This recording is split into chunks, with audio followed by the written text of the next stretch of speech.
I'd like to call the meeting to order this evening.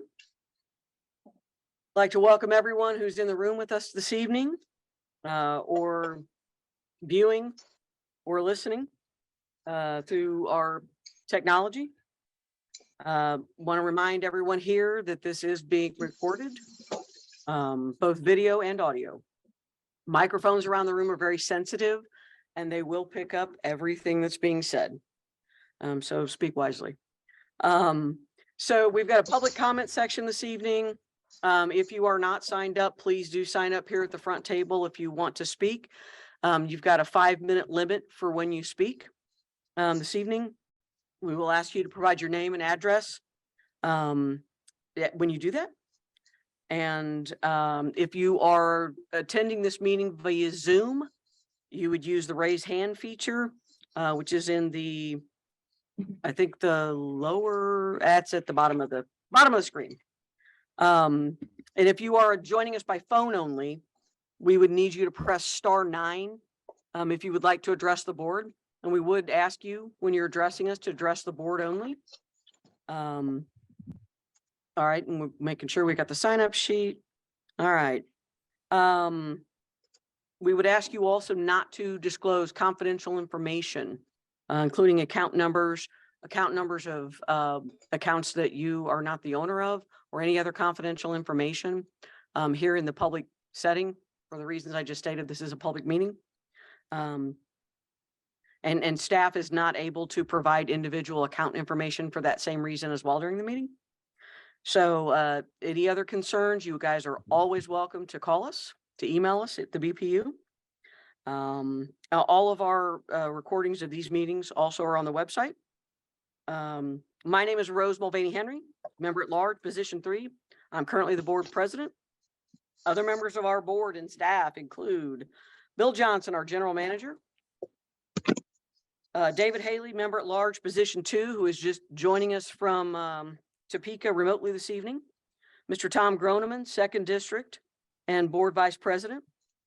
Bob Mylan, 1st District and current Board Secretary. Jeff Bryant, 3rd District. Mary Gonzalez, member at large, position 1. And back in her rightful position is our Deputy Chief Counsel, Angela Lawson. I will remind everyone to please put your phones on silent. And before we begin this evening, if you would rise and join me in saying our Pledge of Allegiance, please. Pledge allegiance to the flag of the United States of America, and to the republic for which it stands, one nation, under God, indivisible, with liberty and justice for all.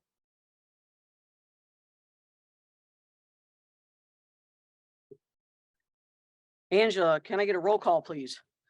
Roll call. Gonzalez. Here. Groneman. Here. Haley. Present. Mylan. Here. Mulvaney Henry. Here. Bryant. Here. You have a quorum. Thank you. Before I ask for a motion to approve the minutes of the agenda for this evening, I'll ask if there are any corrections. I'll entertain a motion for approval. Move to approve the agenda. This is Jeff. I second. Been moved and seconded. Roll call, please. Roll call. Gonzalez. Aye. Groneman. Aye. Haley. Aye. Mylan. Mulvaney Henry. Aye. Bryant. Aye. That motion carries. Thank you. Before I ask for a motion to approve the minutes of the regular session of February 1, 2023, are there any comments or revisions? This is Jeff. Move to approve. It's been moved and seconded. Roll call, please. Roll call. Gonzalez. Aye. Groneman. Aye. Haley. Aye. Mylan. Mulvaney Henry. Aye. Bryant. Aye. That motion carries. Thank you. Mr. Johnson, we will turn the meeting over to you, sir. Thank you, Madam President. We do have 4 people in the room signed up to speak, so we'll start with them. First, I'll call David Smith. I think it's David or Mr. Smith. You can come up to the podium, state your name again and address on the record, please. You have 5 minutes to address the board. My name is David Smith. I live 400 Troop Avenue here in Kansas City, Kansas. The last time I was here, I made a few comments. And listening to the gentleman here on the end, I went home and did my homework a little better. And I discovered that the problem with the BPU doesn't necessarily stand with BPU, stands with unified government and the overcharges of water and things of that type. So I'd like to apologize for that. I would like to comment on the meeting before this meeting that was held in your back rooms. The idea of committees sounds great, depending on what you decide to come up with.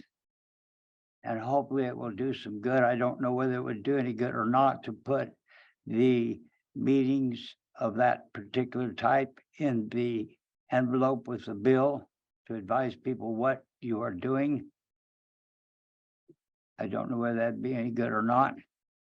But if it comes to the point of the different committee chairmen and individuals to start some of these boards for comment from the community and whatever, I would be more than honored to be on one of them. I fully agree with what was said in the meeting before this meeting of the community involvement, and that they needed more. And that the people need to get out with the community more. I agree with that, because a lot of people on this board probably don't live like a lot of people do in this community, financial wise, housing wise, or whatever. Maybe this will help with your ideas of committees. If so, I would be more than happy to be on one of them. Thank you very much. Thank you, Mr. Smith. Mr. Smith, I appreciate you coming back and following up with us. I agree. Thank you, Mr. Smith. Next customer is Cecilia Mink. If you can come up, state your name and address for the record, please. And again, 5 minutes to address the board. My name is Tasir Mank and I live here in Wyandotte County. Hi, Mr. Smith. At the last meeting, we did talk about the charges, the difference between BPU and the unified government. However, you guys have like $42 worth of charges for nothing called access charges. Again, we don't have access to another company. We shouldn't be paying that charge for no reason at all. You have some other fees on there that add up to about around $40 or $50 when you total it all together for no reason at all. If you guys, we vote y'all in to represent us. So if you know that we're getting robbed by the unified government, why don't y'all drop those fees? Or why don't we stop asking for raises for CEOs in the amount of $64,000 a year?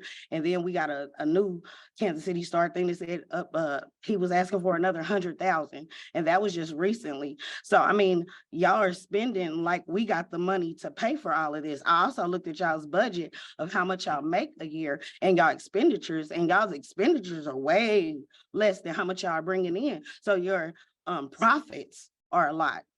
So with that being said, why don't we get a break? We never get a break. With that being said, everybody that I came here and asked, I went back home and I did some homework like Mr. Smith here.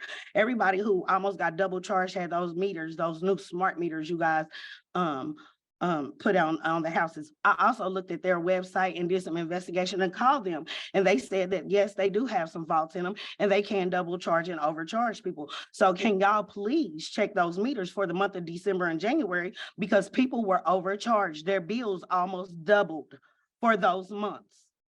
Thank you. Oh, and you said to stay after the meeting. I really don't trust y'all like that. So can you set a meeting with me in the daytime? Our lobby is closed, so we can either meet here or next door at the hotel where you meet other people at. So that would be great to do it that way. My phone number is on that paper. You can give me a call or email me or whatever and set an appointment in the daytime. Thank you. I will call you. Ms. Mank? Can I? On the other fees, on the UG charges, or sorry, it's in my head, on the BPU charges, do you know specifically what those fees are that you're referring to? It was a category that just simply said other fees on my last bill that totaled $39. But you specifically referred to them as access fees. Is that, Well, did I hold hear on, you you have correctly? a electric access charge that's $22 and some change. Then you have a water access charge that's $20.45, if I'm not mistaken. I don't have the bills in front of me, Okay. but those are the first two charges that I've been talking about since 2019. I mean, we are getting robbed by y'all. Robbed by y'all. And y'all just keep on adding these little fees on here so that y'all can pay CEOs almost a $500,000. He makes more than a state senator. He makes almost as much as a Oh, far more retired than a state president. senator. Thank you, Ms. Mank.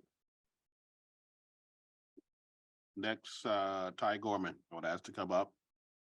State your name and address on the record. You have 5 minutes to address the board. Hi, my name is Ty Gorman. I'm living at 2843 Parkwood Boulevard, 66104. And I guess want to tell you just this story of how I got here last year, meeting with folks. I was invited. I'm the head of the Sierra Club national campaigns in the state of Kansas. I was invited by Groundwork NRG down to talk a little about climate change adaptation, talk about some issues I knew about in the energy world. The folks I met there were very interested in BPU, and I kept coming and getting to know them. Eventually, those folks made a volunteer group called ECHO. I was asked to facilitate it, separate from anything else that was going on, just as a volunteer in the community. And then those folks went out and found that people in churches, people in unions, people in other nonprofit and groups in their neighborhoods were all talking about the same stuff with BPU. So we had those demands that we gave to y'all last year, which were basically put an end to unsafe shutoffs of water and electricity, lower the bills and facilitate solutions with the community to lower those bills and access federal money that was for that. We put those demands at the same ones we gave you, and then the UG fees, which we talked about, and that we're advocating with the UG directly, and some of the commissioners working on that now.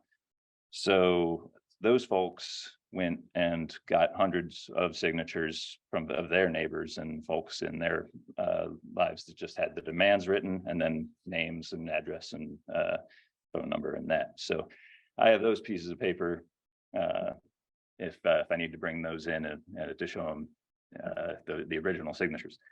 So that's how I kind of got into this, and since then I've done a lot of research and facilitation, trying to kind of answer the questions that you all have had about how are we supposed to deal with those demands as a board. So I sent a bunch of emails. I heard that those were hard for most folks to access. I went and tried to gather everything up, print it out, and brought that in today. So basically, there shouldn't be any shutoffs right now with 200 in the middle of the winter, with as much money as was given to United Way. If people are still getting shut off for involuntarily for non-payment, it's because there's a failure of access to the assistance dollars that are available. So there shouldn't be shutoffs at all right now. I hope there are not people getting shut off. If anyone is out there getting shut off, please contact us, everyone here. The second thing is the bill savings. That gets into a lot of issues. The fees we talk about a lot. There's also the federal dollars.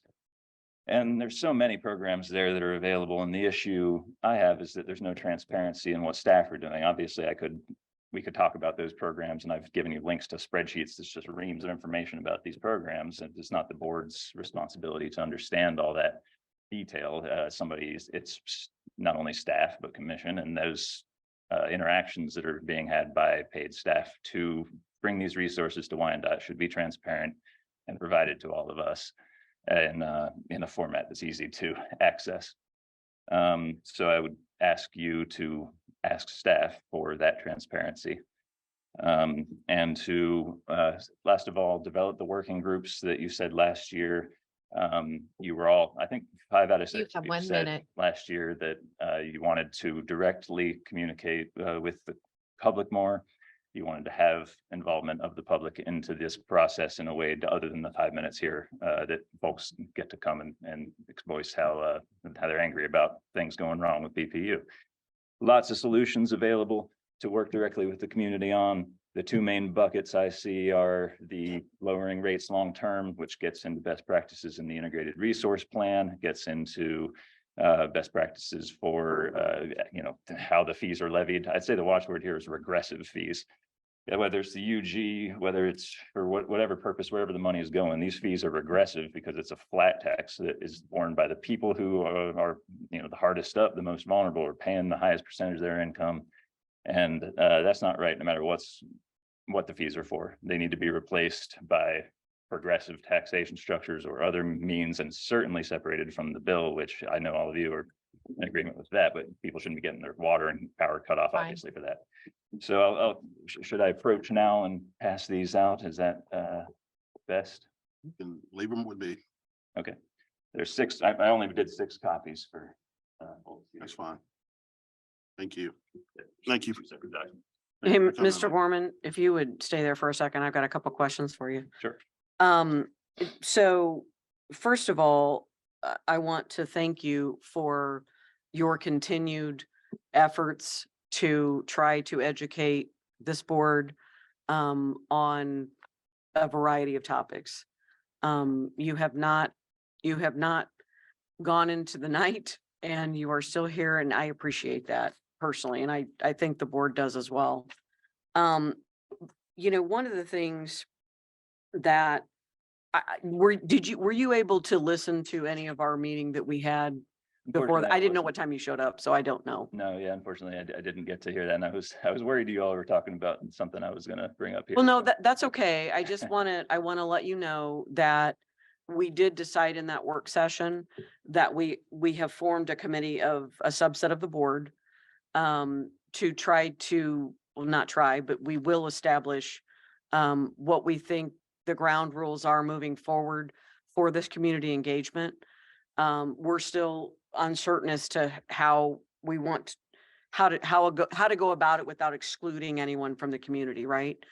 We obviously can't talk to every member of the community. We would like representatives of the various groups in the community. I just wanted you to know that we had that discussion. It actually was a very good discussion amongst this board, and I didn't know if you had the benefit of it, so. Thank you. Yeah, I'll catch the recording on that. Appreciate it. I just was running late from my day job here. and, Understood. I just to mention February 28th, we'll be having an organizer and volunteer meeting that it will, I'm sure, focus on a lot of this. So we'll reach out and see if that's an opportunity for any of you. Thank you. All right, thanks. Next person signed up to speak is Evelyn Hill. If you can come up, address the board. You can state your name and address for the record. You have 5 minutes to address the board.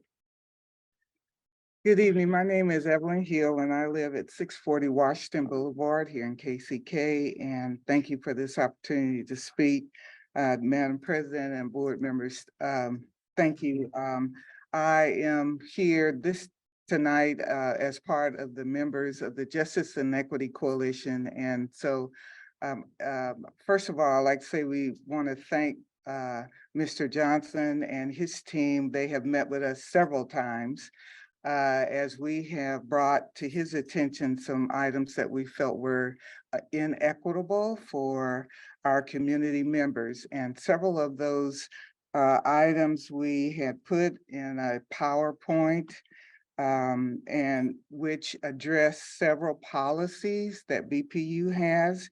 And so under PC 200-001, we have several different things. One was the disconnection and restoration policy. Number 17 was the cold and hot weather rule. Number 5 was the security deposit. And we mentioned some of our concerns, and Mr. Johnson and his team helped us to understand what things that we thought were injustice. And at this point, We look forward to those conversations to continue. And let me give you just a real quick example of an inequity according to your policy. Number one, the deposits. The deposits are done according to your credit score. And if your credit score is low, you're considered high risk. So therefore you pay more for a deposit. No other utility in the metro area charges deposits like that. So that's something to consider. There's another policy that addresses health, which is great. I'm really glad that BPU has provisions for those who are on life-saving medical machines, and we would like for you all to consider expanding that. So there are several other things we'd like for you to consider as we move forward. This is a great opportunity for BPU to make some really positive changes. I've worked with several nonprofit organizations over the years, and the number one problem for our families across this county has been BPU.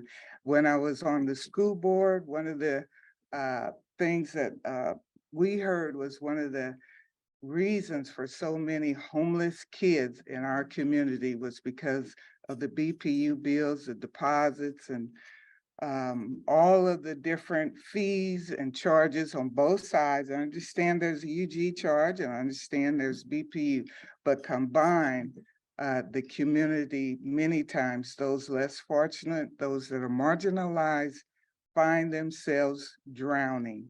And so we're asking you at this time, if you would consider to work with us to change some policies and activate some new ideas and generate an opportunity for our community to all of us to prosper. Thank you very much. Thank you, Dr. Hill. So, Dr. Hill, appreciate you coming here. It's, we've exchanged information, and I think we made a lot of progress towards getting to resolving some of those concerns that you and Avenue of Life may have had when you guys came in together. As I committed to you and to, I think, one or two board members know that there is a letter going out to all the other nonprofit groups to come in and have a luncheon. So because I want to sit down with staff and have those conversations about, how are we assisting the community and what are those agencies hearing? And then how do we make that conversation better work and make sure that we're hearing from all the other nonprofit groups as well too. So, but I appreciate our conversation. And yes, there are some things that I believe that I need to go back and have some conversation with the board around deposits and things like that and make some adjustments. So thank you for that. Next customer is Ms. Yeager. If you can come up, state your name and address for the record, please. And you have 5 minutes.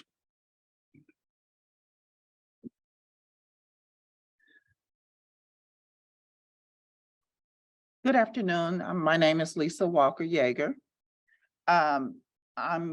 You said state my address? Yes, I don't want to do that. I live in Wyandotte County. I've got Okay. your address. One of the main things that I'm here, and we already know we've been dealing with this pilot tax thing, so we put that in front.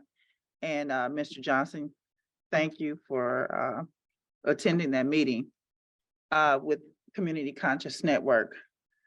One thing I want to bring to the point is the fact that not only are the fees astronomical, of course, that everybody has been saying, is basically that even if the assistance that you do give out, you only get help once a year. So usually most places are, you got a high summer bill or you get a high winter bill, So most people have life-sustaining issues a little bit more than just one time a year. So we're asking for at least to be looked at at least, you know, especially with COVID, because people are having COVID issues that are drawn out throughout their life, especially if they're having heart issues or, you know, other life sustaining issues. We're asking, because I did talk to someone about having some assistance. I was sick, was in the hospital, had to have surgery. And so I work a job like most people. I apply for short-term disability like most people, right? Well, it takes a minute for it to come, right? Bill's still coming. They're not waiting on my short-term disability. Now, thank God I work for a union, and my union president, we had to go back and forth. But there's some issues that we need to address. I've been in the hospital 2 times with major surgery. So here I am facing going to surgery the next day and having to worry about come back whether my lights are going to be cut off. That's not fair. That's not fair. And I've been here for 55 years. There's no reason that I should have to worry about that. There should be some money available for assistance for us more than one time. And another thing, Mr. Johnson, I'm going to ask you, when you have these meetings with these non-for-profits, I can't imagine how much money that they're getting as opposed to how much money that they're giving out. So if you're getting $2 million and you're only giving out 500,000, that's not beneficial. If everybody that, and another problem that's going on in Wyandotte County that I even spoke with Catholic Charities about today, Lachey Williams, I believe is her name. And I spoke to her regarding the fact that every Monday, all the non-for-profits, in order for you to get assistance, you have to call Monday from 8 to 9. Now, anybody ever, am I lying? Okay. It's designed not to allow people to get in. I started Excuse me, calling at 7:57 that morning. You have 1 minute. So at 7:57 that morning, this is 3 weeks straight. Because I knew that I was going to have some issues. 3 weeks straight, started calling at 7:57, never got in. And then they said, oh, you got help that one time, we can't help you again. Just to let you know. We need to try to work something else out. I don't know what. I know one thing, when you talk, Mr. Johnson, when you please talk to the board members, they should have one company be on a Monday, another company be on a Tuesday, if it's gonna be 8 to 9. Another company be on a Wednesday. These are the days that you can call these different individuals. We need to break down how much money is going back out to the community That's time. and how much is being given. I need to have that breakdown. So, Community Conscious Network, please. Thank you. Ms. Walker, may I ask you a question, please? Yes, ma'am. Thank you. On the 8 to 9 policy, I'm just trying to make sure that I have it clear in my Yes. head. Are you indicating that that time frame is to call BPU on Monday, or that time frame is to call the assistance agency, the nonprofit? The assistance, actually, it's the assistant agency. BPU does a very good job with returning your calls. So I've never had a problem with that. It's just that you all's policy have it where they can only assist one time Okay, as Thank you. well. So, I appreciate your clarifications. Thank you for coming yes, tonight. thank you. Yes, ma'am. Rob, is there anybody online now?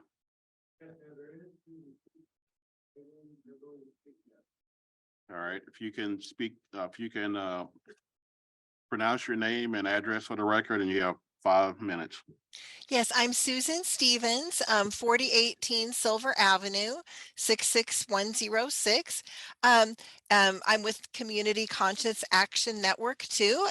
And all I want to say is I'm really enthused. I was gonna remind everybody about the community working groups like a couple others already did. And thank you all for moving forward on that. I'm really excited to hear that. Thank you.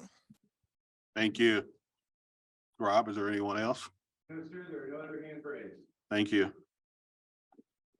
All right, moving down the agenda, I'll now ask Todd Jordan to come up, at least once a year. Maybe we've done this more than once, Todd, I'm not sure. But we do invite United Way in to talk about our utility assistance program. So Todd, I would turn it over to you. Wonderful. Happy to be here. Good to see everybody. I guess, who's driving for me? Is David Howard? I'm good. Good deal. Give me just a second. Sorry, no problem.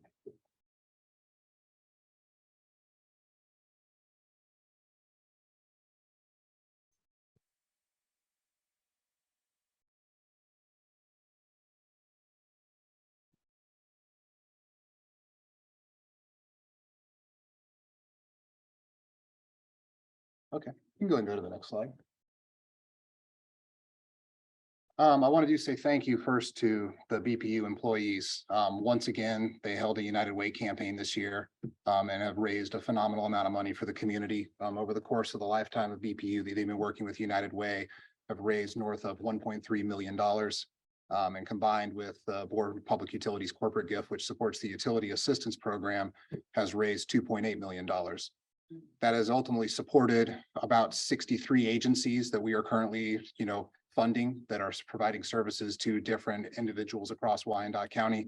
Keep in mind, United Way as a program funds not just in one particular area. A lot of it is for emergency assistance, food pantries, electric utility assistance, rent mortgage assistance, but it's also our healthcare clinics such as Vibrant Health, Duchesne. It's also a lot of our educational services, early childhood education sites. So it's really all three areas. And I'll speak to a little bit about the need in Wyandotte County in a second. But that is one of the single largest campaigns and has been for a number of years for the United Way. The program, or Board of Public Utilities, also makes available funding to support the Hardship Assistance Program, which is the only non-income based utility assistance program, dedicated utility assistance program in the county that I'm aware of. And so it's a way that we can help address some of the gap that exists for individuals that maybe don't fall at or below 150% of the federal poverty line. Tonight, I'm going to provide a little bit more detail on how the expenditures have been happening and kind of how those two programs operate. Obviously, with some of the engagement from the folks that we've heard tonight, I certainly have some thoughts on ways that we can look at adjustment or what the future can hold. But there's also a real challenge that we face because of what would happen with the growth in ARPA funds, and now the fact that the ARPA funding that was available during COVID is no longer available. That we're going to continue to seek future challenges. So we want to move to the next slide. The Utility Assistance Program is funded via a corporate contribution the BPU board sets. It matches the BPU employee campaign up to $105,000. I'm really appreciative over the years as the employee campaign has ebbed and flowed. The $105,000 has stayed consistent and has always been that, even if the employee campaign hasn't always hit that amount. So while it's a match program, the board has remained committed, I think, understanding that if they do not fund it at that level, that it will ultimately result in a cut in utility assistance. Allowable expenditures are all essential utilities except phone, internet service, and media. There are, certain requirements, particularly that the individual must be at 150% of the federal poverty level or below within the past 30 days. And I believe this is part of the first challenge that we sort of face. And I don't know how many folks are aware, but there are roughly 50,000 individuals in Wyandotte County who are eligible for the program today because they're at or below 150% of the federal poverty level. And so that is just a reality of the concentration of poverty within Wyandotte County, and a pretty good argument for why the phone lines are busy, the agencies are overwhelmed, and they are constantly swamped. All assistance that we provide is tracked via MacLink. MAC stands for the Mid-America Assistance Coalition. MacLink is a shared data platform that agencies use in order to log assistance that they provide with us, and oftentimes most agencies tend to log other assistance that they tend to provide so that they can ultimately, as they kind of connect people with additional services, can keep track of what's been provided. We work with 8 partner agencies that you can see listed up there. The upside of working with these 8 different agencies is that it does allow touch points in all 4 corners of the county. Not every agency receives the same amount of allocation. It's largely based on their own internal capacity with staff as well as the call central demand. Von Trent is a wonderful agency, but they'll tell you they're basically a 1.5 person shop. And so, there's a difference between what they receive versus Avenue of Life, Catholic Charities, Cross Lines. But this does ensure that there's at least a brick and mortar location in most parts of the county that people can access should they have to come into the office. Next slide, please. So to date, we've provided $1.5 million in assistance to residents, totaling roughly 9,544 assistance payments. The average amount of assistance since 2020, and I look at 2020 because I think things have shifted a little bit with COVID. We can get more detail if we want to, but it's about $265. As I mentioned before, the expiration of COVID-related relief has significantly impacted this. This funding was available during COVID, and these funds were expended on top of money that was made available to United Way through CARES and ARPA. So for example, just to kind of give you some weight of the demand, with ARPA funding we received, where we put together a coalition of 12 different agencies from November of 2021 to February, with a couple stragglers in March of 2022, there were over $500,000 expended on utilities, in addition to the utility assistance that was being provided via this program. And that is a massive vacuum in the amount of dollars that is no longer here. And I think a lot of folks understood that, that was probably going to be one-time money for our, for the COVID relief. But I think part of the challenge is that many of the caseworkers, the case managers, the folks who are on the other end of the phone have also, they're now in the situation of having to tell a lot of folks that money that they had about a year ago isn't there anymore. And I got to say, as a person who's answered the calls themselves before, there's a lot of language that gets used to folks who are themselves Wyandotte County residents, BPU customers, that I'm not going to repeat here, but it's ultimately unfair to folks who are essentially the linchpin of trying to get money from different entities that are donors out into the community for them to take the brunt of ultimately fairly systemic issues. And that's sort of the one voice that I sometimes don't hear in these community discussions that I think is worth highlighting. The high demand, obviously, and I kind of mentioned this at the outset, is just, it's somewhat a reality of Wyandotte County. I mean, the only upside that I can tell you is that today, we have about 29,000 people living at the federal poverty level, 100%, not 150%, 100%. 10 years ago, it was 36,000. I mean, when it shows up in that level, that's progress in the community, but 29,000 people in poverty, where just a share under 10,000 are children, is a number that is ultimately heartbreaking and not anything that I think any of us really want to live with. And part of the reason why we're continuing to work on a lot of variety of fronts to see what we can do to improve our community. Next slide, please. Thank you. The hardship assistance program, switching gears just a little bit, is, $95,000 is held by BPU to pay commitments on accounts. We divide based kind of on the demand that we've seen. And I think this has been mentioned a couple times before. There's ebbs and flows over the course of the year. Start of the year, when we get into heading into spring out of winter, we see a bump. And then as you come into the end of summer, into October, you see a peak. A lot of that's probably attributable to, summer air conditioning bills. And then right before the holidays is when we see an increased spike in demand. And that's, kind of how we allocate and we adjust a little bit as needed. We do operate the program with a part-time bilingual program manager. She speaks English and Spanish, and she returns calls. She answers, the voicemails and returns calls every single day of the week. There's about $5,000 that are held for customers who have not been late or missed a payment more than 2 times within the last few months. And if that money is not being expended, we usually then wind up pushing it into just the general pool of the hardship assistance money as we get to the close of the year to ensure dollars are expended. Again, as I mentioned before, this does fill an essential role in the emergency assistance community because it is one of the few, it is, the largest pool of non-income based utility assistance that's out there. And it allows people who maybe have just missed work to have the ability to access at least some form of help. Next slide, please. Participant eligibility requirements, they have to have been a BPU customer for at least 6 months. They have to have experienced one of the following qualifying hardship criteria, which you can see up on the screen, and they do have to be able to provide documentation regarding those hardships. Next slide. BPU, water and light are the eligible services. They do have to have this paperwork to provide that they are, they're able to demonstrate their hardship. Assistance is capped at $500. You are only eligible once you receive assistance every 12 months. And again, we do track all assistance within the MacLink shared data platform. Next slide, please. Oh, apologies, I got a little sloppy on the bottom there. Through 2023, the program was initiated in summer of 2013, if I remember correctly. For some of you who have been on the board for a while, you remember we made some tweaks to the program in 2015 because there were challenges around getting the money out the door because of some of the requirements. So we looked to open it up, and that's allowed us to expend the funds every year. But we've, the program has spent more than $775,000 and about 2,500 assistance payments. Average payment is about $300 to 300 households. This last last month, we did spend on 45 households, roughly about $14,000. Historically, as I've talked about before, health issues, particularly health issues that impact employment, are oftentimes the most serious reason why we see individuals needing hardship assistance and qualifying for the program. The last couple of years has been unique to say the least. Certainly part of it now is just the impact of inflation. And there's a lot of folks where they're like, hey, it's not so much that we've experienced a loss of household income in the sense I'm not getting paid as much. It's that I'm experienced a loss of household income because I'm spending more money on groceries and other elements, which isn't quite the same thing, but it's also creating unique challenges for individuals across the community. And it's really a difficult job to try to work with folks to find reasons as to why that we can, show that they are meeting these criteria, which they are, because we're, like I said, 45 households within January expending 14,000, which is well above about the 8 to 10 that we usually wind up spending, but there were enough circumstances and situations we had to deal with.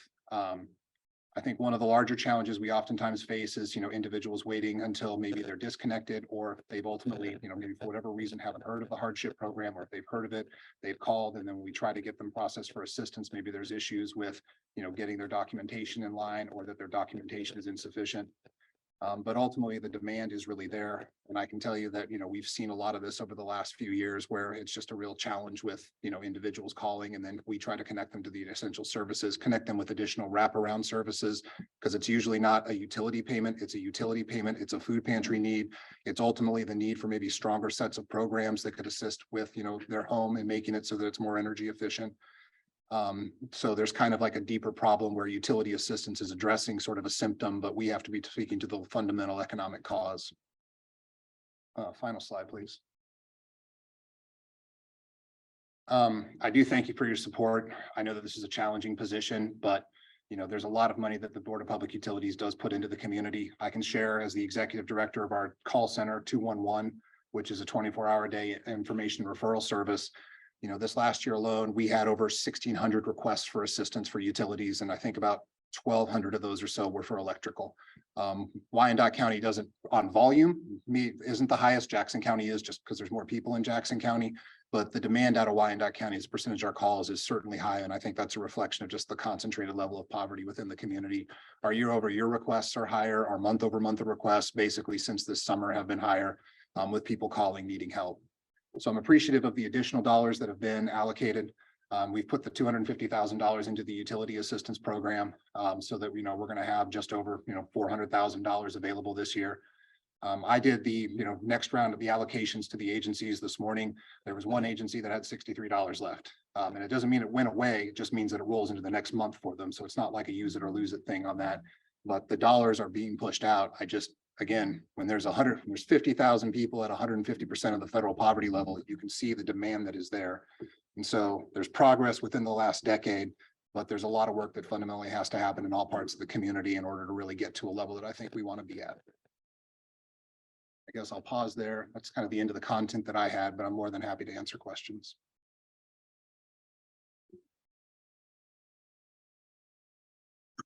Excuse me, Todd. So there was a communication from Dave Melhoff, who's the PR, about the increased funding to the LEAP and the energy efficiency program that the state is doing.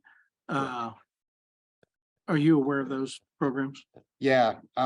So, I'll back up a little bit. I mean, agencies do have additional funds outside of the agency if they get donations. There was, because of the Infrastructure Act, increase to both the weatherization program as well as to the LIHEAP program, and fairly significant dollars within there. There are, similar limitations like LIHEAP, you still have to be at 150% of the Yeah. federal poverty level, et cetera. But those were two major allocations that have come in that a lot of individuals who are calling for assistance are eligible for. I know one of the priorities we're trying to make with 211 is to let people know when they're calling for utility assistance, and this is a training and education and scripting, but hey, you need to be accessing, especially since LIHEAP, I believe the application period currently runs through the end of March. When that's up, that's it. So you need to be able to be applying right now if you wanted. There are, since we're on the topic of federal funding, when the unified government made their last ARPA allocations to agencies, there were a couple of agencies, I believe El Centro, Mount Carmel Redevelopment Corporation, I know are the two that had utility assistance dollars built into their grant request to kind of stabilize the community. So, but that's also paired up with dollars for rent assistance and for other needs, which the average rent assistance amount we were providing was $1,200 to $1,300 a month. So you can see still not the same amount that was last year, but there are different streams, and in particular, taking advantage of those federal dollars while they're there is probably essential for people. Yeah, I was just going to ask if, and I think you answered my question was, do you guys promote it to the public when, especially in a situation where they're struggling with their utilities, that, hey, there is dollars or the potential dollars for home efficiency projects that would, lower no cost to them? Because a lot of it is that cyclic where, you can't afford to pay your bill, but you also can't afford to weatherproof your house. So you're going to continue to have that bill. Yep. So it's chicken or the egg. So if there's dollars out there, I'm just hoping that you guys are reminding the public that when they call that, hey, here's a website or a phone number that you can call and or contact to maybe help you in the long term limit your issues. No, for sure. That's part of what we're trying to build in. So. And I think I would just comment, sort of piggyback on what Jeff said, because in working with people that have needed assistance, it seems like you get to that breaking point before you start the whole process. They come to like RDA, for example, Rosedale Development, and they're at the point where their cell phone's going to be turned off, and they get to the critical point, and I don't know how to better involve us or any other in kind of guiding people through the process, so they're not waiting to the breaking point to get the help or at least apply for the help. Yeah. I know we've done some stuff to our website, listing the agencies again, and in trying to, better inform the public, but I know that's a problem, and it's a problem I don't know how to solve. I mean, you eat an elephant one piece at a time, one bite at a time. And I think there are some solutions we can look at with specific populations that I know that have been at top of my agenda when it comes to health systems, our federally qualified health clinics, potentially the school district, where maybe we can start to at least ease some of that burden with more proactive messaging, better coordination. I mean, there's expense with some of the platforms that build in more integrated, what we would call closed loop referral, which it's kind of a different way of dancing at. Here's a different way where maybe folks that are intervening upstream and seeing people before they're at the breaking point can say, hey, let's see if we can start to at least get you familiar and get you understanding, or get you maybe, hey, here's the different ways we can get documentation in line so that if you are getting to that point, you can qualify. And that's kind of where my thought process is going and kind of where I'd like to see us leading here.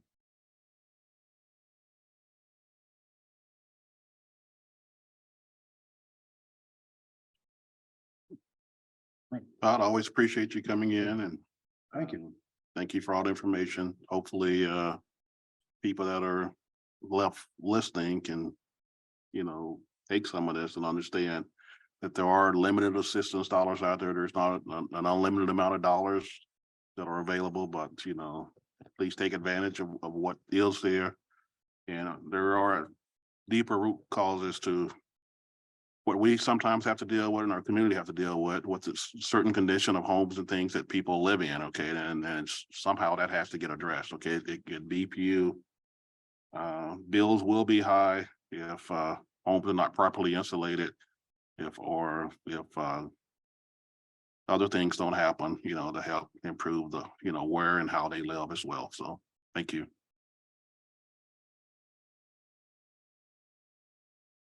Moving on to general manager staff reports. So I'll ask Lori to come up and give a 20 December 2022 financial update.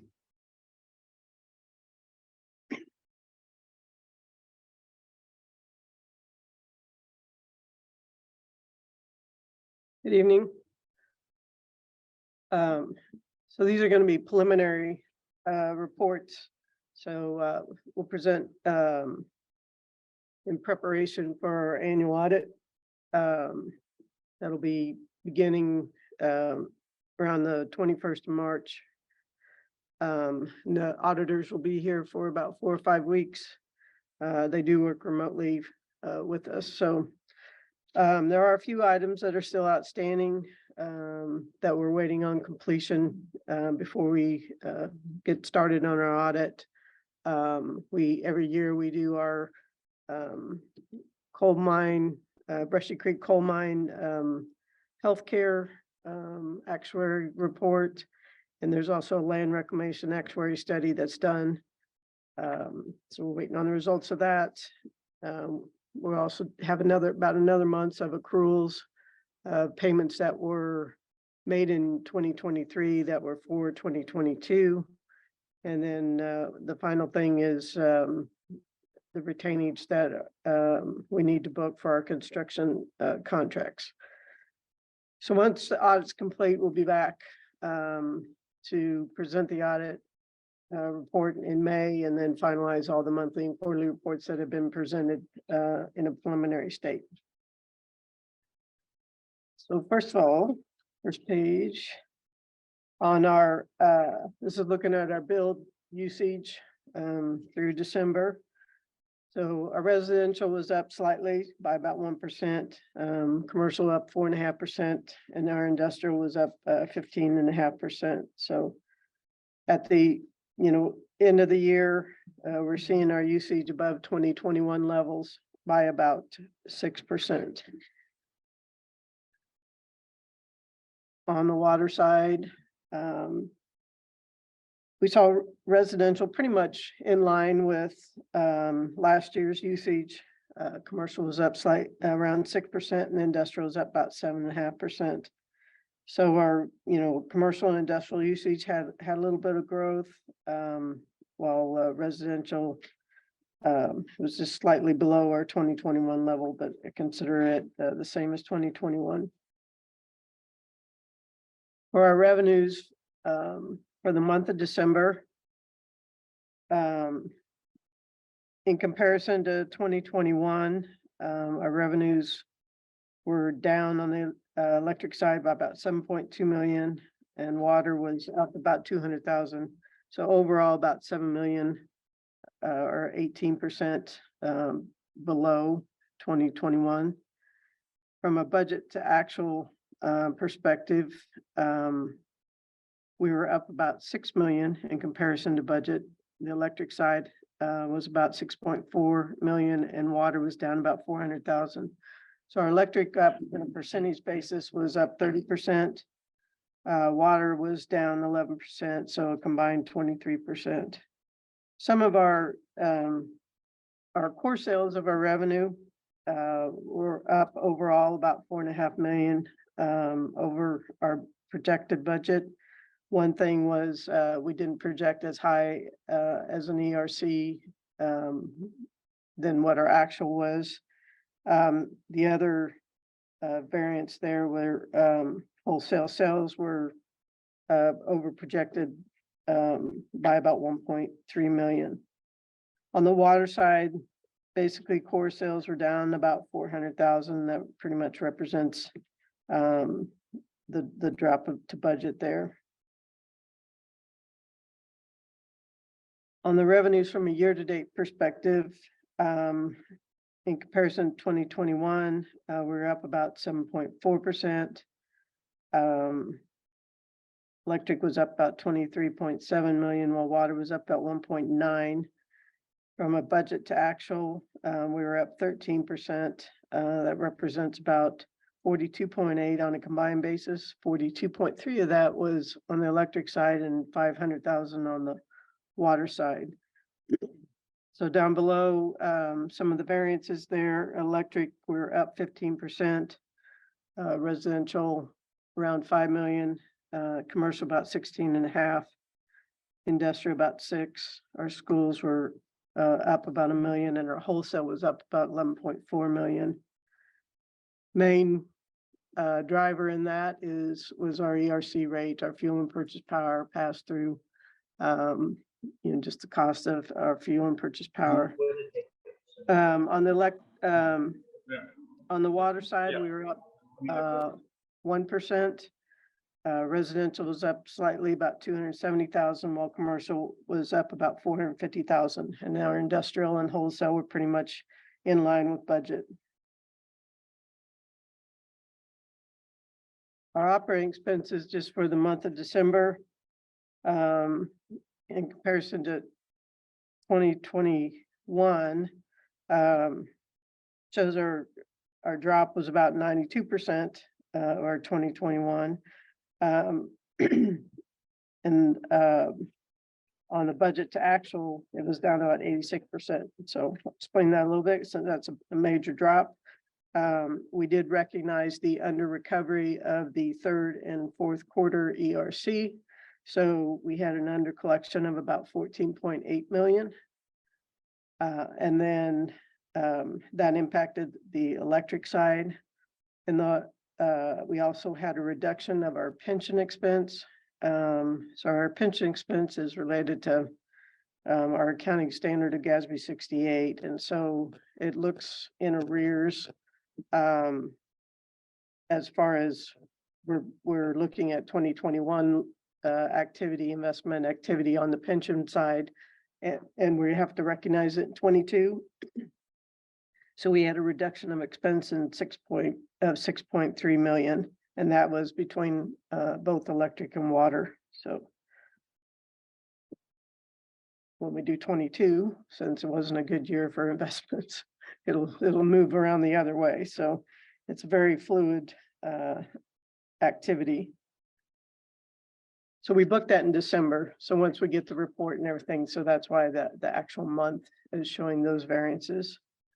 When we look at operating expenses from a year-to-date perspective, in comparison to 2021, we were up about 3.1%.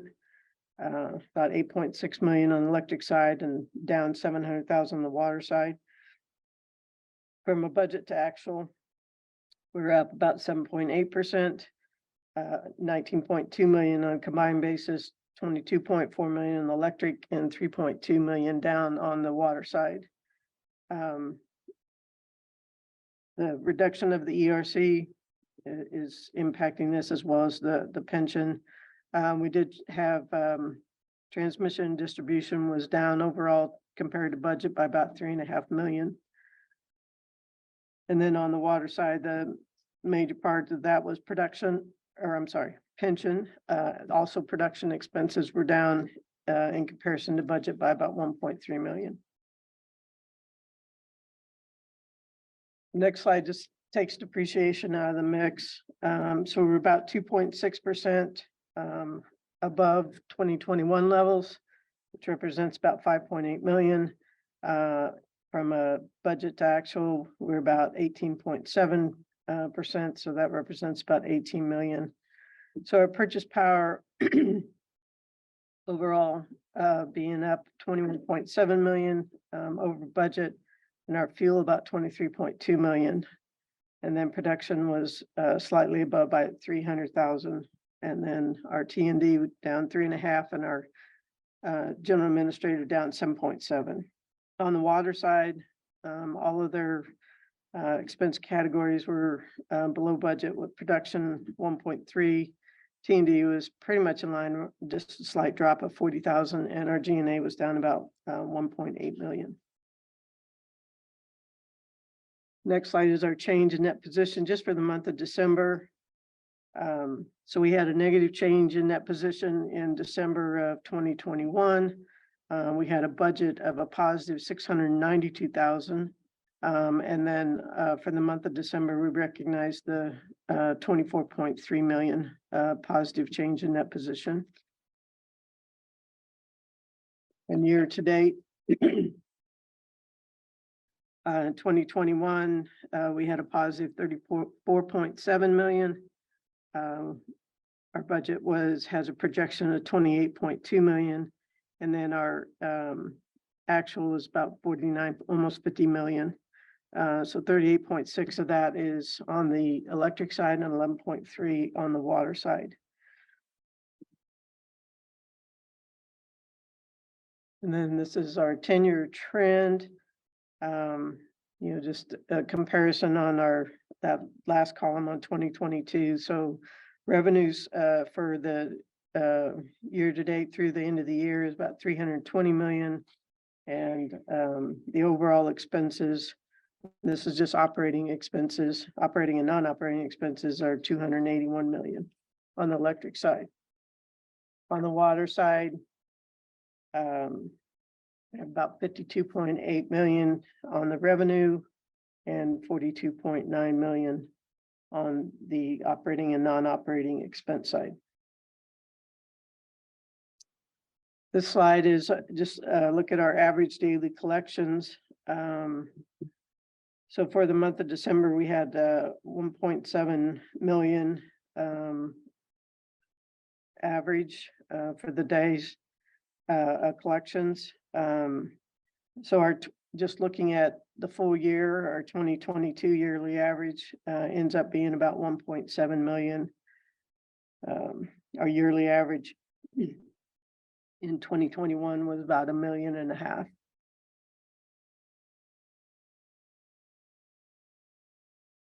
And then this is our cash comparison. So for the month of December, we had a drop of about 1.5 million, almost 1.6 million. But overall, throughout the year, it ended up being about a drop of about 545,000 drop in cash. Just had a lot of ups and downs throughout the year. Our cash position. So in November, we had 63 days. In December, we had 68 days. With the expenses, the way they were, a reduction of expenses, it reduced our rolling 12-month. So that's why you're seeing such an increase in the number of days of cash. So the pension and the ERC deferral, had an impact on the cash calculation.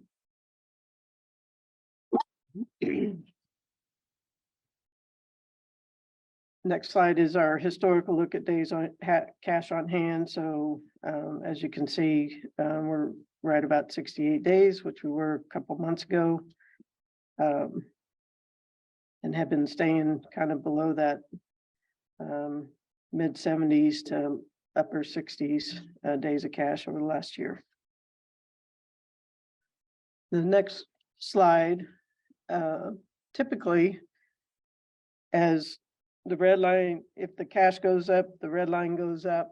But in this particular case, the red line has gone up, and the red line represents the days cash, and the change in cash goes down the other way. So that is also a result of the reduced operating expenses and the deferral of those expenses.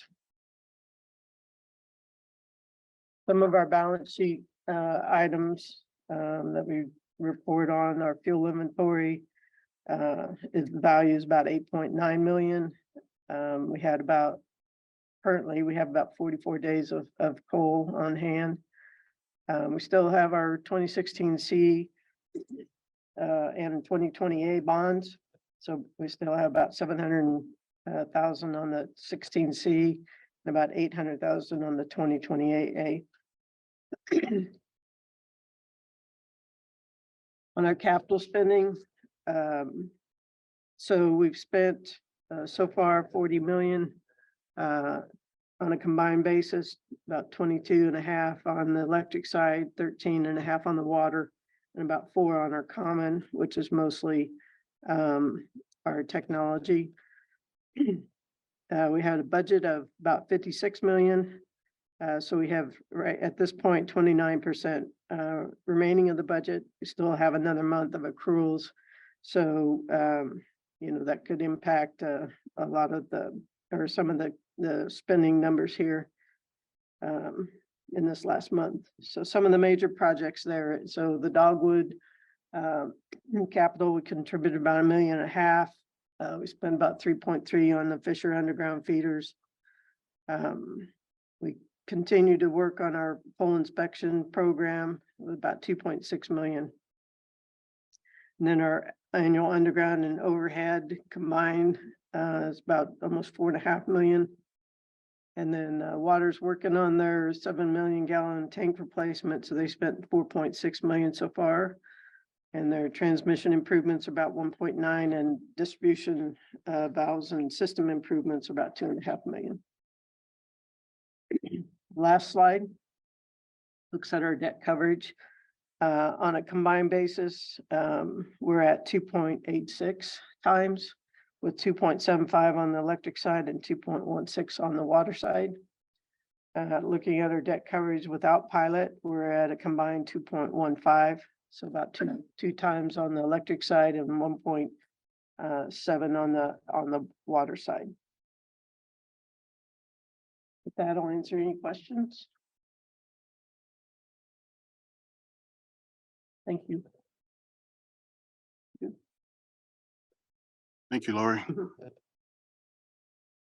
Next item is our KMEA board appointments. I think in their bylaws, they also, like Western Fuels, would ask that our board approves appointments to their board. So I'll ask Jeremy Ash to come up, make that request.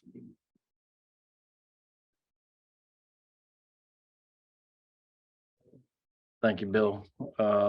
As you know, we participate in a couple of different joint action agencies, national trade associations, other various business entities that we have a directorship seats on. So as with any other seat, those seats expire, and also with Dong's retirement at the end of the year, he vacated the last filled seat on the KMEA board.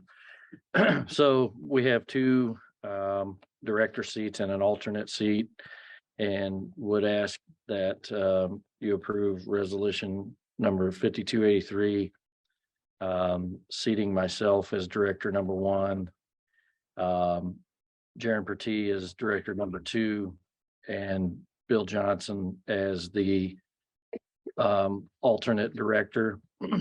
What we're hoping and planning to do is, as you know, get a few more things organized down at Nearman, and hopefully bring Glenn into this fold as well at some time when he gets a little more settled down there. This is Jeff. I move to approve resolution 5283. This is Mary. I second. Roll call, please. See, this is Angela. Roll call. Gonzalez, Aye. Groneman, Aye. Haley, Aye. Mylan, Mulvaney Henry, Aye. Bryant. Aye. That motion carries. Thank you. Thank you, Jeremy. Thank you, board. Next item is miscellaneous comments. First, I'll say tomorrow at 4 o'clock, the UG is calling a special meeting together. I think it's an executive session to talk about the applicants that have applied for a county administrator position. I'm gonna ask to come over and participate in that meeting, so I'll be over at the Unified Government at 4.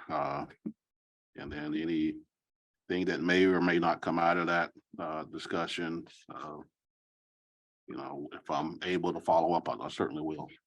Or if there's any announcements that come out, I'm sure that'll come out from them. Next thing I'll talk about is, you know, I talked to the board 2 weeks ago. And I think some of you may have known that Jenny is going to be retiring at the end of the month. So Jenny, if you can come up to the podium, please. We'd like to say a few words and then give Jenny an opportunity to speak for herself. So a little bit first about her career. She started in 2001. She's a temporary employee over at the 700 Minnesota building when BPU was over there. She started as a temporary employee in the BPU marketing department. Next year, she was hired in 2002 into our BPU garage as a garage clerk. Spent a little short stint there. And then she moved on and took advantage of our bidding process after she became a full-time employee and transferred into our economic development and retail department and worked as a secretary that later turned into an administrative assistant. In 2008, she became executive director to the general manager under Don Gray. And she has served in that capacity all the way up until this day, and had the pleasure of knowing Jenny for many years. Few things to note is sometime back we had our Everyday Hero. It was an employee recognition award type thing that we did for our employees. I'll be talking about relaunching something similar to that, but Jenny was the first recipient of that Everyday Hero Award, and I think she was asked to come up if we presented her with the honor that went with that. A few other things that people may know about her is she's certainly an avid animal lover. I think she's had a number of dogs and cats and maybe other things that I'm not familiar with. But she spent parts of her early life living in the Florida Keys, and we've sometimes talked about that. I've never actually visited the Keys. I've been all over the state of Florida, but haven't been down on that tip just yet. So wherever you retire, Jenny, if I still have your number, if I go down there, I may call you for a few tips or send you a picture. Some people around the utility would always talk about, her personality, describe her kind of as a bubbly type person, always there to help, always there to serve. She's been very helpful to many of us that have worked here. She knows where things are. She knows where to go. She's worked with the board on numerous occasions, and many boards on numerous occasions, as far as that goes. If you ever have the pleasure of having lunch or dinner with Jenny, she just refuses to order straight off the menu. High maintenance. And that's her another nickname, high maintenance. So, I mean, there's a lot of nuances that comes with dining out with Jenny, but it's all entertaining, and she's very fun to be around. Very particular about what she eats. I've seen her eat lunch. I've had lunch with her, and there's some common things we can eat together. There are certain things I stay away from. So she's really an explorer when it comes to lunches and things like that. Very health conscious. She takes care of herself. She takes a lot of supplements, if I can say that. I mean, she's really into taking care of her mind and body, and she's done quite well with that. And again, she's been very helpful and an inspiration to work with on the 4th floor. I remember when I first came in to senior management and I started coming from the service center, visiting here more often. Jenny was one of the first people that helped me, get my grounding and my footing down here and better understanding where things are, especially, with the general manager's office and things like that. So really appreciate all that you've done there.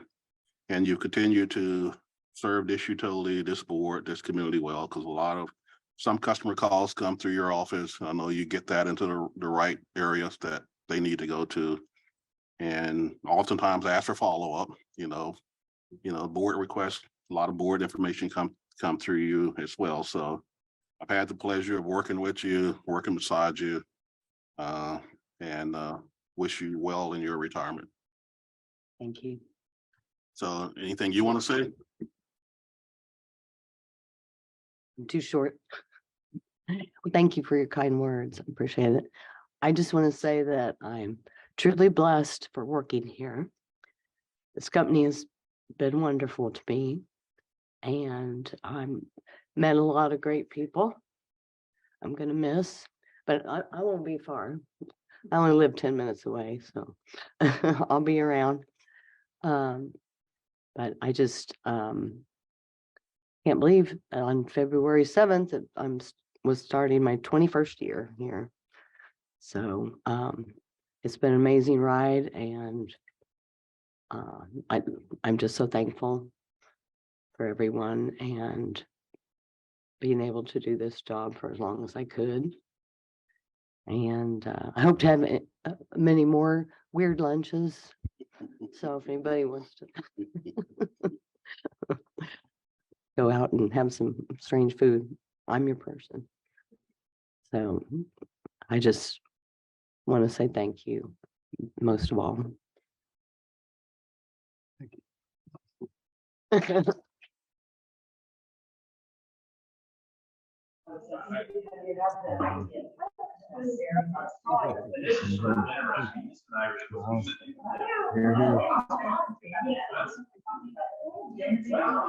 And we will be having something here in the building. I guess we'll send out the information when that, I'm not sure if we have that date yet, but we'll be sending the board information on if you want to stop by, and we're sure will at that time then.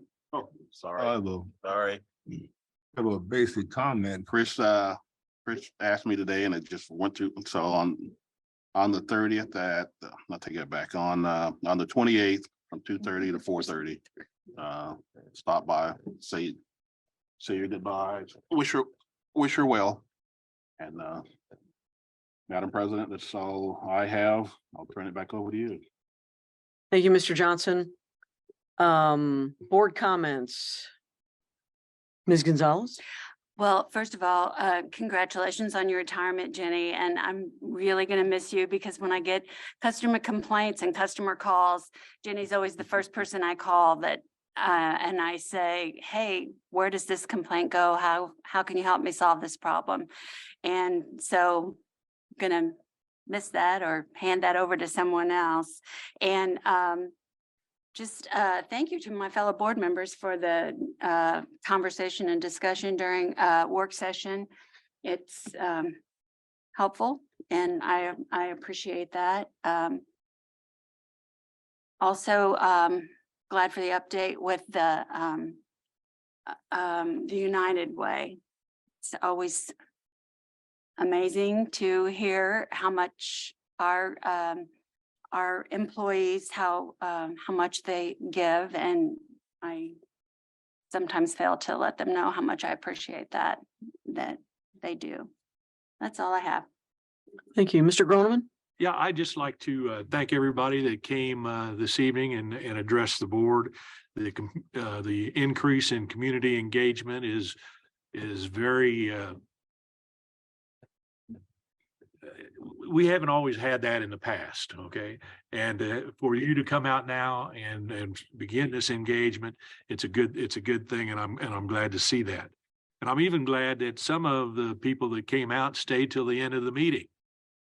That's always a pleasure to have you stay and listen to what goes on. And I'd like to congratulate Jenny on her years at the BPU and wish her well in her retirement. She's going to be missed. I thank her for all that she's done over the years for myself as a board member and for the board in general. So thank you and have a wonderful retirement. And that's it for me. Thank you. Mr. Haley? Thank you, Madam Chair, and thank you, members, for indulging me through this meeting. Certainly to echo, appreciate the update by Lori on where we are with our financials. Also, certainly want to thank the Salvation Army for their presentation. I'm sorry, the United Way. I'm sorry, I had an event with Salvation United Way for what it is we do or how we contribute. Especially want to thank too the members who came, the public that came and that spoke. Some of whom, most of whom's names are realized by us, and we appreciate your diligence. I want you to know, each of you who have taken the time to come or to call in, that this BPU board is beginning to turn the corner slowly, but turn the corner toward addressing the issues of a bifurcation of bills, separating out the UG charges from the actual consumption charges, that this BPU is paying closer attention to what it takes to remain a good customer and standing. We're slowly getting there, but it is moving because in part of your continued advocacy, and we appreciate your being here. Finally, and most importantly too, I want to thank Jenny for her service and what she has done. She was the only one, actually, Madam President, Madam Chair, and members, that made me feel welcome when I first came in about a year ago. As you know, I am the new kid on the block with this board, and I greatly appreciate all that you did. Thank you, Jenny, and I look forward to hopefully being at the reception when you're there. So I look very much forward to being there and being a part of what goes on, and hope to join you in person. Welcome back, Board Member Groneman. Glad you have fully healed. We'll see each of you soon. Thank you. Thank you, Mr. Haley. Mr. Mylan? Thank you very much. I'd like to comment on the input from the staff today, especially from the United Way. I appreciate that information, because that information, the service that we provide through United Way, including hardship programs, sometimes the public doesn't realize what takes place and the revenue this board provides for those type of services. The most important thing to me tonight, though, is about 10 years ago, we started a HERO program among the employees to find out just what employee was serving in that capacity. And as a result of that, we had a kind of a contest for all the employees and board members to find out who makes that goal and that criteria to be a hero. Well, after a lot of consideration, we're going through about 10,000 employees, retired and old and young. He came out, if I recall, the name was Jamie. So Jamie became our first hero at the Board of Public Utilities. As a result, that's the only hero we had, and we will never have any more. So I want the board to make that a motion, a resolution that Jenny is retiring as the first and only hero at the Board of Public Utilities since 1902, 3 for the water, 1912 electricity. So I'll accept the motion to make sure this is a permanent hero forever and forever.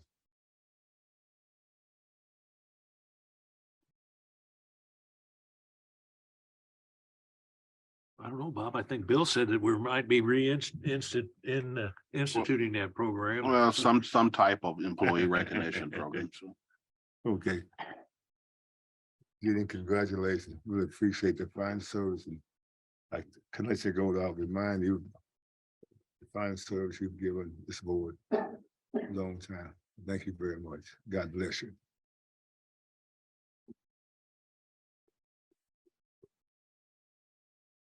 On that note, Mr. Mylan, I would make a motion to proclaim Jenny Burley Krenzer as a lifetime member of the BPU Hero Program. Do I have a second? Second that. Roll call, please. This is Angela. Roll call Gonzalez. Aye. Groneman. Aye. Haley. Aye. Mylan. Aye. Mulvaney Henry. Aye. Bryant. Aye. It's unanimous. That motion carries. Thank you. My comments this evening echo many of the other board members this evening. I'd like to thank the continued engagement for those of you who continue showing up to the BPU and continue voicing your concerns on behalf of yourselves, other members of the community, the most vulnerable of our community. We appreciate that. We hear you. We are trying to do something different this go around. I know Mr. Mylan said in our work session, this has been something that has been attempted before at the BPU in the early 80s. I was in high school, so I don't know. So hopefully we can resurrect that and do it on a meaningful basis, but we can't do it without your input. So echoing the other board members, thank you very much for continuing to show up and represent the community. I did want to thank everyone who wore red today. I know that there was a Super Bowl championship parade going on today.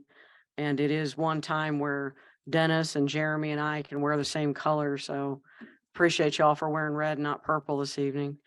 And I believe that concludes my comments. Mr. Bryant?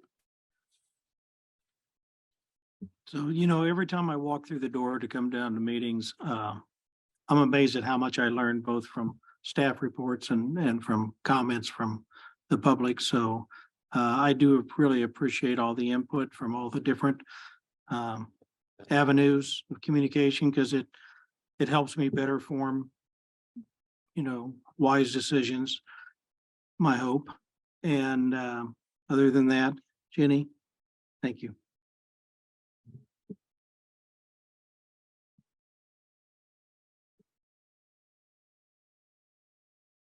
Angela, I believe we're going to go into executive session. Could you please read the motion? The proposed motion for adoption is as follows.